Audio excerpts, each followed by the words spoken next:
Toto sú 3 tipy, ako priradiť tieň k obrázku. Verím, že tento tip využijete pri tvorbe pracovných listov pre vašich žiakov.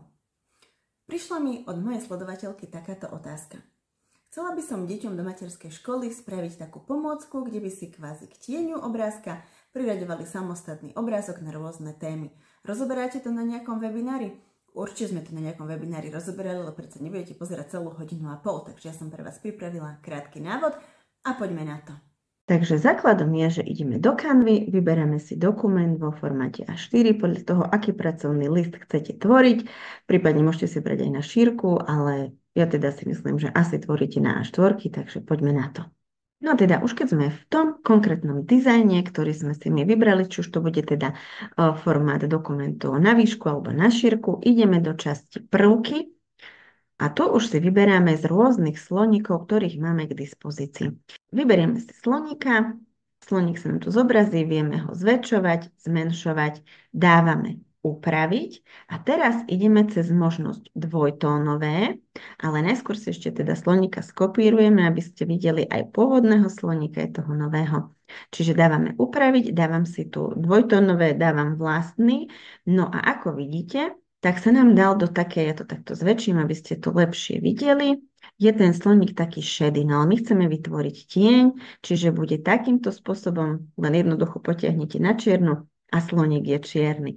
Takže toto je jedna z možností, ktorú máte pri tvorbe takýchto tieňov, aby si deti mohli spájať, ktorý sloník patrí ku akému tieňu, prípadne aké zvieratko. Ďalšia z možností je, že si nájdete nejaký obrázok, ktorý sa bude dať upravovať. To zistíte tak, že ako náhle si kliknete, tak vidíte, že tu hore sa mi už dala táto možnosť. Ale tohto sloníka vieme upraviť len takýmto spôsobom do inej farby, čiže to by nám nespĺňalo to, čo my chceme, takže ho vymažem, znovu idem do časti prvky. No a tu si viete nájsť rôznych teda takýchto sloníkov alebo zvieratka. Stačí len na ne klikať a zistíte vlastne, že u ktorých je to možné. Ako vidíte, tento sloník, ja si ho zase dám vytvoriť aj kópiu, aby ste videli to pred a po, tak sa nám tu zobrazili tu hore tieto možnosti.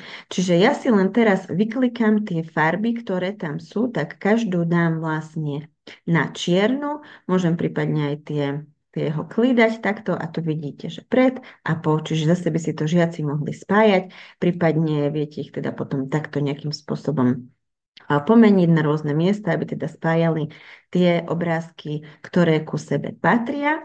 No a ešte jedna z posledných možností, ktorá je taká možno najmenej efektívna, ale možno sa vám bude páčiť, keď si vyberiete zase nejaký obrázok, tak jednoducho si teda zase vytvoríte tú kópiu, idete znovu cez časť upraviť, no a tu máte takúto možnosť, že rozmazanie.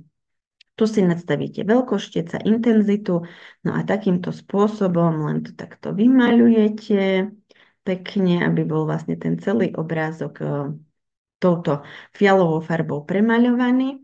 No a teraz stačí, keď dáte vlastne, ono prebehlo to rozmazanie, tu dáte X-ko, chvíľočku počkáte, ono sa vám to vlastne takýmto spôsobom tak zošedí alebo zmizne. Takže je na vás, ktorý spôsob sa vám bude páčiť a bude vám najviac vyhovovať.